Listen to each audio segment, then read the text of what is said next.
An Amazon native brand that started in 2015 has just been sold for $600 million. Insane. Today we're going to be talking about it. Welcome to the channel. Today, if you are a new or returning visitor, thank you so much for your support. My name is Ben and I am a full-time brand builder, founder of brandbuilderuni.com. My sole goal in that is to help you build a brand you own and a life that you love. And now someone who has done that, continues to do that, is the owner or former owner of this brand, Zesty Paws. Yesterday, started going around Twitter, started going around LinkedIn, started going around a few social media spaces that this brand, Zesty Paws, had been sold or acquired by the H&H Group for $610 million, which is an eye-watering sum, but continues to show that there is just so much appetite for brands that have been launched on Amazon and have grown because of that. I haven't actually uploaded anything on the channel for the last couple of weeks because we've got some new content in the works, changing the way we're kind of structuring things a little bit, which I know you guys are going to love. Got some absolute fire stuff coming your way. And so I wasn't going to be posting anything, nothing was scheduled. I had nothing assigned to me in Asana, but I felt this was too good a story not to just jump in and share some thoughts about and inspire you on your brand building journey. So let's get into it. So what I thought would be just really interesting is to take a look at what are the initial ideas behind why they might have been able to do that in such a short space of time. 6 years to $600 million. Honestly, it is just insane what is going on in e-commerce right now. This is the brand Zesty Paws. It is a dog or like a pet supplement company, and so highly lucrative for many reasons, which we're going to go into today. I got kind of four main reasons why I think this brand was so highly sought after by those looking to buy it, and why the owner managed to achieve such a high sales price for it. And we're going to go over those four things real quick. Number one, I believe, of course, it is the margins. It's the numbers, right? They're buying the business because of the profitability. Now, the Helium 10's X-ray tool suggests that it only loaded the top 30, I think, of 38 products in these results, but it shows that they're doing around $7.3 million a month on Amazon in the US alone. We'll get into their diversification of marketplaces in a moment, but that is just the US Amazon sales. Of course, they've got other regions on Amazon. They've got their own D2C website. They've got Walmart, Chewy, a bunch of different places that they sell on. So all in, we're probably looking at somewhere around the 15 to 20 million a month range, somewhere in the $200 to $250 million a year range. Now, that of course is a huge amount of revenue, but what matters at the end of the day is profitability. Now, if you take one of their products and have a little look here, these mobility bites, they're doing around $500,000 a month in sales, this one product alone. I know that this product is going to be retailing from the manufacturer for around $8, around 10 cents a unit, 11 cents a unit to ship, because you just remember this is going to be made in the US. It's going to be shipped from the US manufacturer to an Amazon warehouse, so those shipping costs are going to be minimal. And if you look at these figures, $27 sale price, net margin of over $10, nearly 40% net margin, which is incredibly good, especially for reasons I'll go into in a moment, and over 100% ROI. So this is the calculator says net margin is not true net margin, because of course you're going to have your PPC advertising, they're going to have staffing costs, management costs, and so on and so forth.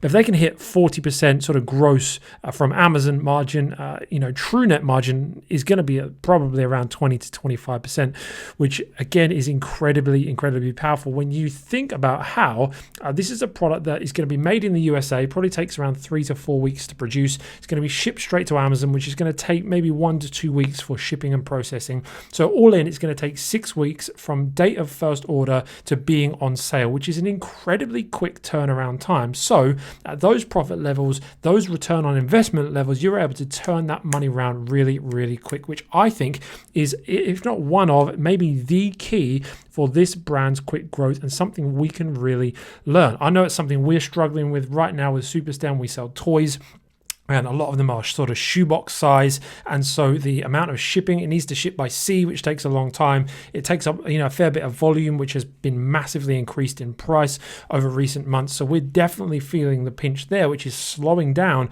our ability to scale products which have a lot of demand. So we're really looking at ways to really reduce the footprint of our products, to be able to ship them faster, lots of different aspects to be able to scale quicker. So one takeaway for you and your brand, whether you're starting or scaling, wherever you are are in the journey, think about this ability to turn money around quicker. The quicker you can turn money around into more inventory, the quicker your brand can scale. And they've clearly done this with this brand. So highly profitable, attractive proposition for the buyers. So I think that's partially why they've managed to achieve such a great sales price. The second thing is branding. So first margins, second thing branding. If you look through their website and their Amazon listings, honestly, the branding is just so on point. The website is really great. Obviously, they've had the ability to be able to invest in it with the revenue they've been making, but the branding is just so strong. People, I have no doubt, will be coming back to this brand time and time again, which is what we'll talk about again in a moment. But the branding is all very clear, very smooth, very consistent. The branding throughout their website, through Amazon, it's clear that this brand really takes a lot of time to make sure these are high quality goods. You'll see on all of their listings, it talks about this kind of thing, the safety measures they go to, the certifications they've got for these products. So it's really clear to the customer that they care about quality, but also they're very approachable. They're very friendly in their approach. You can see how they're very pet oriented, very oriented towards the owners of pets. They've even trademarked this saying, "Keep your bestie feeling zesty." I love that, right? It's a tagline that helps people, connect with the brand, and it is all about the owner of this dog. Because remember, that's who they're selling this product to. They're not selling these pet supplements to the pets. They're selling them to the pet owners. So they have to sell the benefits, sell the story, sell the imagination of what it's going to be like to the owner of that pet. And so their slogan, "Keep your bestie feeling zesty," of course, is just selling the benefits of the product in the tagline of the brand itself, which is, again, I think a really, really great aspect of the brand. Even little things like this, the review thing, it's not stars, but they've got their own custom little review icon, which is really cool. Again, really great product page, loads of reviews, really, really solid. I would imagine they're doing really strong sales through their own website as well as just Amazon because of all of those factors. So really good margins, really good branding. Number 3 of the 4 is subscriptions. As we mentioned before, they are going to be bringing back customers time and time again. That's twofold, I think. Number 1, personally, because of their branding, because of the good quality product. The best way to get someone coming back to you for more is just have a good quality product. We are noticing with our brands, as we've focused really hard on product, we're seeing more and more repeat purchases. People come back to our website with new brands where we haven't really done any marketing for our own website yet, starting to see sales pick up there just because word of mouth gets out, because if you create a good product, people will talk about it, come back for more. And I know that Zesty Paws will have had that in the droves. But number 2 also because it's a subscription friendly niche. They're in supplements and the nature of that is that you would have them time and time again. These calming bites, there's 90 chews in there, so depending on the daily dosage, say it's even if it's one a day, you're going to want to come back for that every 3 months. And so you can auto ship and save, so there's great incentive there on the website. Highly recommend that if you have a subscriptionable product in any way, shape or form. Even if you don't, it's definitely something to think about. How can you add a subscription model to your existing business? Again, it's something we're thinking about right across our brands, is even if the brand doesn't initially lend itself to a subscription model, what products or what services can you introduce through that brand that are going to give you the ability to include subscriptions and then the ability to generate consistent recurring revenue, which is going to add multiples to your brand when you go to exit. Think about it from a buyer's point of view. When you go to buy a brand, they're going to really want to see how secure is this brand, what's the risk involved, and if you can have a load of recurring revenue, you're definitely going to see the benefit of that. So here you could just choose 30, 45, 90 days, subscribe and save, and then it's going to auto bill you and auto ship this. You can also do that on Amazon, on all of their Amazon listings. You've got subscribe and save, which isn't always the easiest to get. So that's there, and that's of course going to be driving a whole load of recurring revenue. And then the final thing quickly is diversification. As said, they're not just an Amazon brand.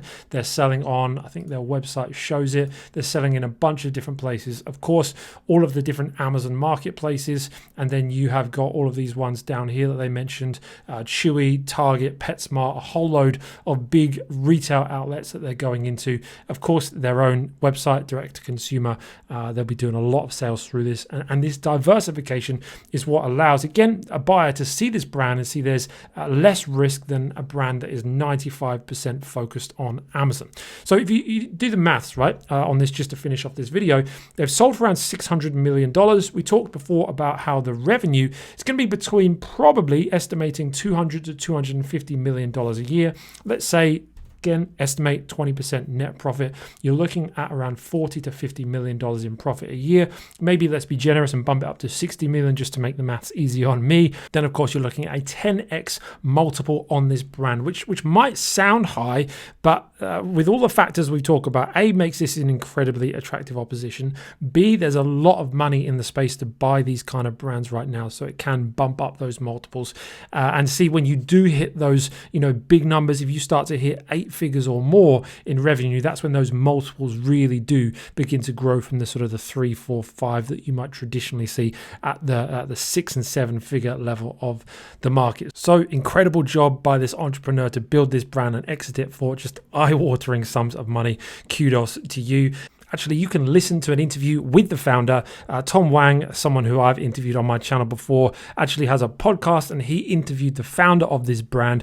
And so I'll link that interview down below, and you can check that out on Tom's channel. Fascinating. Get inside the mind of someone who can build a business like this, build a brand like this. And to close this video, I want to challenge you. Listen, it took them 6 years to build to this exit, which is really, in the grand scheme of things, is such a short period of time. But you know, and I know, there would have been challenges in this business at times when the owner wasn't sure whether they wanted to carry on, or they faced challenges, oppositions, they faced sleepless nights because of everything that was going on, but they continued to push through. There would have been times when they weren't able to take profit out of the business, probably in the first year or two, because they were scaling up and growing the business, and it would have felt like, why am I doing all this for no profit? But the goal was there in mind, the end goal. So I want to encourage you, think long term with what you're building, think long term with the brands that you're developing, because this is a huge opportunity right now. As a community, we have got our eyes fully on building brands that can be an asset like this. Whether you sell it one day or not, it becomes an asset that generates real wealth in your life and real freedom in your future. So I hope a few little thoughts on this has been thought-provoking and inspiring for you. I don't have all the inside information, and a lot of this is complete guesswork, but it's hopefully gives you a little bit of a picture of what might have been going on behind the scenes. If you like this kind of stuff, definitely hit that thumbs up button, hit that subscribe button, because there'll be plenty more coming your way soon, and I'll see you in the next video real soon.